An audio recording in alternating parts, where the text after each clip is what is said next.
따박따박 월 200만원 연금. 이 정도면 노후 걱정 없겠지?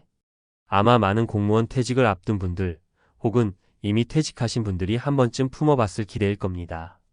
평생을 국가와 국민을 위해 헌신한 대가로 안정적인 노후를 보장받을 수 있다는 믿음. 어쩌면 당연한 권리라고 생각하셨을지도 모릅니다. 하지만 만약 그 믿음이 송두리째 흔들린다면 어떨까요? 퇴직 후 받아든 연금 명세서에 찍힌 숫자가 월 85만원. 이라면 여러분은 어떤 심정이실 것 같습니까? 오늘 저는 이 믿기 힘든 현실, 공무원 연금의 달콤한 착각과 그 뒤에 숨겨진 냉혹한 진실에 대해 깊이 파헤쳐 보려고 합니다. 단순히 남의 이야기가 아닙니다. 바로 당신의 이야기가 될 수도 있습니다. 왜 이런 일이 벌어지는 걸까요? 단순한 계산 착오일까요? 아니면 우리가 미처 알지 못했던 연금 시스템의 복잡한 함정이 도사리고 있는 걸까요? 안타깝게도 많은 분들이 퇴직 직전까지, 심지어 퇴직 후 첫 연금을 받기 전까지 자신의 정확한 실수령 연금액을 모른 채 장밋빛 미래만 그리곤 합니다. 설마 내 연금이 그렇게 적겠어? 하는 안일함. 하지만 그 안일함이 결국 감당하기 어려운 현실적인 문제, 때로는 절망감으로 돌아올 수 있다는 점을 우리는 반드시 명심해야 합니다. 오늘 제 이야기가 여러분의 안일했던 생각에 경종을 울리고 현명한 대비를 시작하는 계기가 되기를 바랍니다. 첫 번째 사례부터 만나보시죠. 평생을 아이들 교육에 헌신했던 김 선생님 이야기입니다. 김 선생님은 30여 년간 교직에 몸담으며 정말 누구보다 성실하게 아이들을 가르치셨습니다. 제자들의 편지를 보물처럼 간직하고 스승의 날이면 찾아오는 제자들 덕분에 늘 행복해 하셨죠. 그런 김 선생님께도 퇴직 후에 소박한 꿈이 있었습니다. 월 200만원 정도의 연금이 나오면 배우자와 함께 그동안 못 가봤던 국내 명승지들을 둘러보고 평소 배우고 싶었던 서예도 배우며 여유로운 노후를 보내는 것이었죠.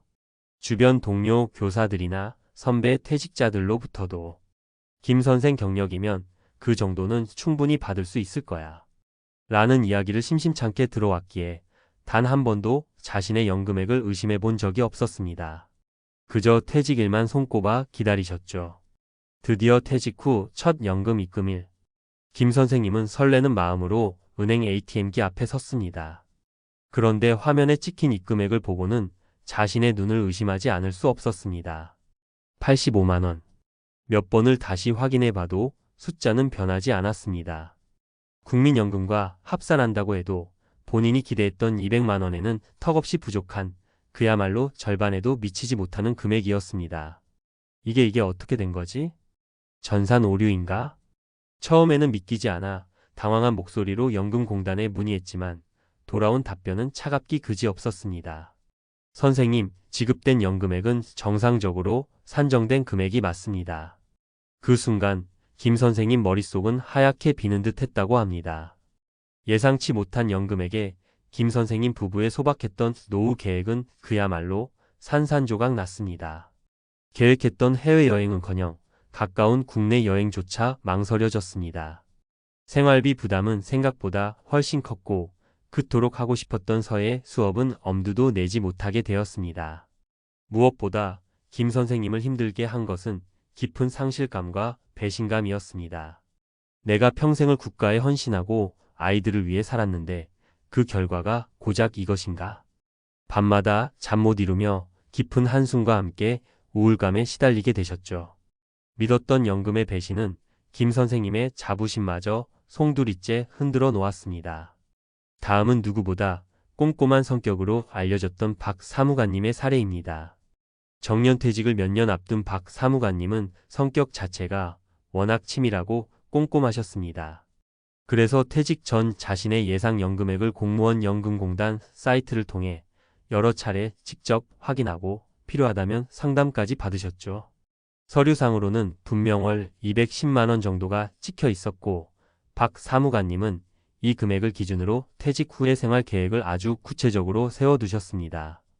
자녀 결혼자금 일부를 지원해주고 남은 예산으로 충분히 생활할 수 있으리라 판단했죠. 나는 김 선생처럼 어림짐작하지 않았어. 다 확인했다고 스스로에게 확신에 차 있었습니다. 하지만 박 사무관님 역시 예상치 못한 복병을 만나게 됩니다. 바로 세금 폭탄과 물가 상승이라는 이중고였죠. 박 사무관님은 연금소득세, 건강보험료 등 각종 공제 항목을 제대로 고려하지 않았던 겁니다. 특히 퇴직 후 건강보험 피부양자 자격을 상실하고 지역가입자로 전환되면서 예상보다 훨씬 많은 건강보험료가 부과되었습니다. 세후 실수령액은 예상했던 210만 원에서 또다시 뚝 떨어져 버렸습니다. 여기에 더해 퇴직 후 몇 년 사이 가파르게 오른 생활 물가는 실질적인 연금 가치를 더욱더 떨어뜨렸습니다. 분명 내가 다 계산했는데 왜 이렇게 돈이 부족한 거지? 밤잠을 설치며 영수증을 들여다보는 날이 늘어갔습니다. 결국 박 사무관님은 부족한 생활비를 메우기 위해 환갑이 넘은 나이에 아파트 경비원 자리라도 알아봐야 하는 처지가 되었습니다. 평생 공직에 봉사하며 나름대로 자부심을 갖고 살아왔는데 이런 상황에 부닥치니 자존감은 바닥까지 떨어졌습니다. 주변의 시선도 부담스러웠고 내가 평생 일한 결과가 고작 이것이란 말인가? 하는 자괴감에 하루하루가 힘들었다고 합니다. 넉넉하진 않아도 최소한 품이 있는 노후를 꿈꿨지만 현실은 매달 날아오는 고지서를 걱정해야 하는 상황이었습니다. 그렇다면 도대체 왜 이런 안타까운 일들이 반복되는 걸까요? 우리가 흔히 빠지는 착각은 무엇일까요? 몇 가지 핵심적인 원인들을 짚어보겠습니다. 첫 번째 원인은 바로 세전금액의 함정입니다. 많은 분들이 연금 예상액을 이야기할 때 세금이나 각종 공과금을 제하기 전이 세전 기준으로만 생각하는 오류를 범합니다. 하지만 실제로 우리 통장에 들어오는 돈은 연금소득세, 지방소득세, 그리고 특히 건강보험료 등 각종 공제 항목을 제외한 금액입니다. 이 공제액이 생각보다 커서 실제 수령액은 예상보다 10%에서 많게는 20% 이상 줄어들 수 있습니다. 특히 건강보험료의 경우 퇴직 후 직장 가입자에서 지역 가입자로 전환되거나 피부양자 자격을 상실하게 되면 그 부담이 훨씬 커질 수 있다는 점을 반드시 기억하셔야 합니다. 내 연금은 세후 얼마인가? 이것이 가장 중요한 질문입니다. 두 번째 원인은 공무원 연금 산정 방식의 변화와 소득재 분배의 효과를 간과하는 것입니다.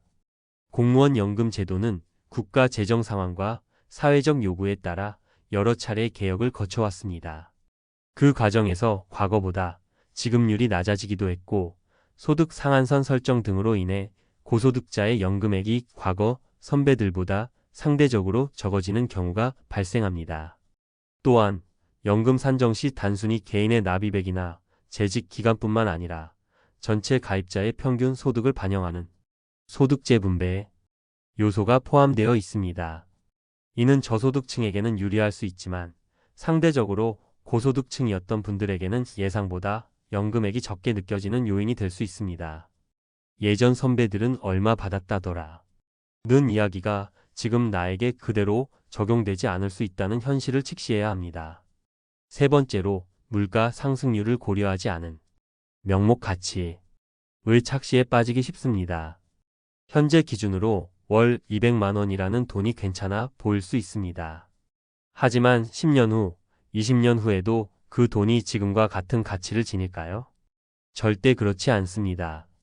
연금이 물가 상승률을 100% 완벽하게 반영해주지 못하는 경우가 많기 때문에 시간이 지날수록 연금의 실질적인 구매력은 계속해서 떨어질 수밖에 없습니다.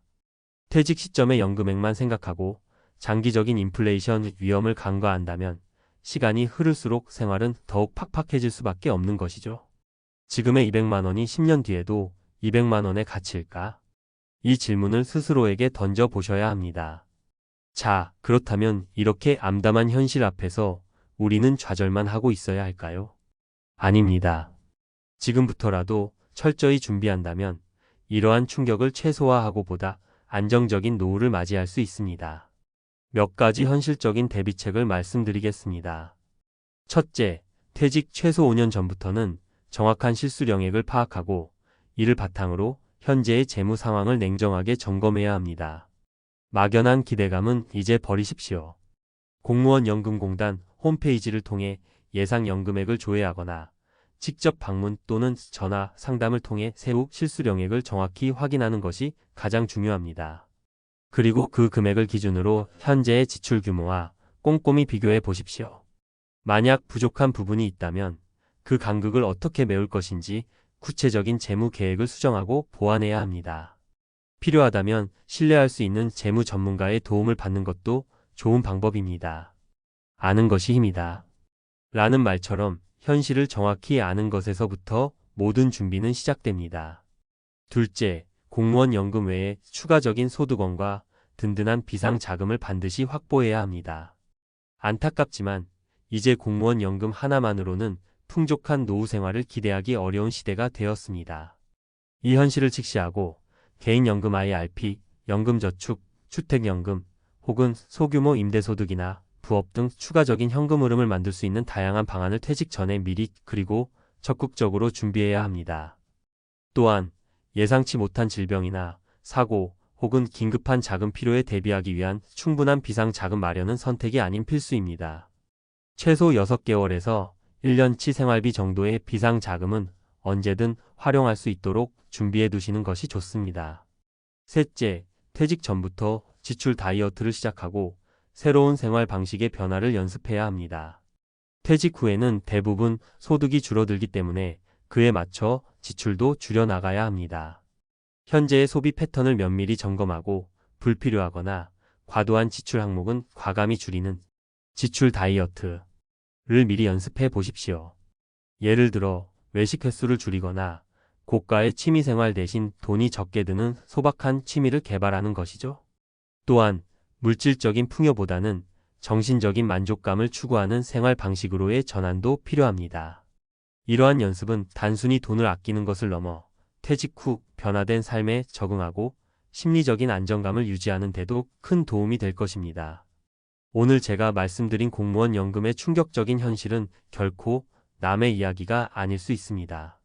나만큼은 괜찮겠지. 라는 아니란 생각, 설마 나한테 그런 일이 생기겠어?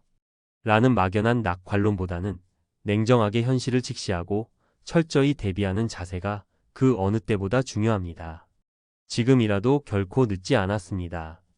자신의 연금 상태를 정확히 점검하고 오늘 제가 말씀드린 대비책들을 하나씩 실천해 나가신다면 예상치 못한 충격으로부터 스스로를 보호하고 보다 안정적이고 품격 있는 노후를 만들어갈 수 있을 것입니다.